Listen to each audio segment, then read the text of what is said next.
শুরুতেই সিলেট ও সুনামগঞ্জের পানিবন্দী মানুষের খবর। পাহাড়ি ঢলের সঙ্গে অবিরাম বৃষ্টিতে তলিয়ে আছে সিলেট অঞ্চল। সুরমা, কুশিয়ারা সহ প্রায় সব কটি নদ নদীর পানি বিপদসীমার ওপর দিয়ে প্রবাহিত হচ্ছে। দুর্ভোগে দিন পার করছেন পানিবন্দী মানুষ। এই মুহূর্তে সিলেটের শাহজালাল উপশহর এলাকায় আছেন রিপোর্টার ইকরামুল কবির। সরাসরি যাচ্ছি তার কাছে। আমি এই মুহূর্তে আছি সিলেটের অভিজাত আবাসিক এলাকা শাহজালাল উপশহরে।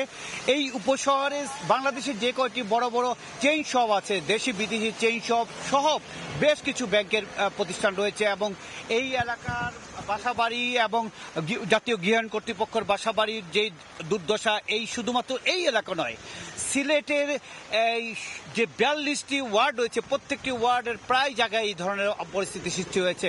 এর কারণ হচ্ছে গিয়ে উজানের যে ভারত থেকে যে পানি নেমে আসে, সুরমা, কুশিয়ারা, পিয়াইন, ডাউকি, গোয়াইন সহ সব নদী দিয়ে পানি প্রবেশ করছে বাংলাদেশে।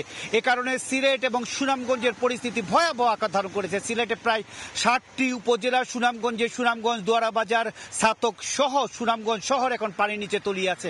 সবকিছু মিলে বলা যায় 2022 সালে যে বন্যা পরিস্থিতি হয়েছে সেই পরিস্থিতির দিকে যাচ্ছে। আমি একটু দেখাতে চাচ্ছি যে সুরমা নদীর সাথে যে সিলেটের যে খাল বা ছড়াগুলো রয়েছে, পানি নামার যে পথগুলো রয়েছে, সেই পানি খালগুলো একাকার হয়ে গেছে। এই শাহজালাল উপশহরের মধ্যে দিয়ে যে খালটি চলে গেছে, আমার বামে যে খালটি এখন দেখা যাচ্ছে, এই খালটি দিয়ে পানি কিন্তু নামার কথা, শহরের পানি নামার কথা সুরমা নদীতে, কিন্তু এখন সুরমা নদীর যে পরিস্থিতি এই লেভেলই আছে। সুরমা নদীর পানি বিপদ সীমার 24 সেন্টিমিটার উপর দিয়ে প্রবাহিত হচ্ছে। অন্যদিকে কানাইঘাটে 136 সেন্টিমিটার উপর দিয়ে প্রবাহিত হচ্ছে। গতকালকে থেকে আজকে প্রায় 85 সেন্টিমিটার, গতকাল সন্ধ্যার থেকে এখন পর্যন্ত প্রায় 85 সেন্টিমিটার উপর দিয়ে প্রবাহিত হচ্ছে। সবকিছু মিলে বলা যায় পরিস্থিতি সিলেট এবং সুনামগঞ্জের পরিস্থিতি ভয়াবহ আকার ধারণ করছে।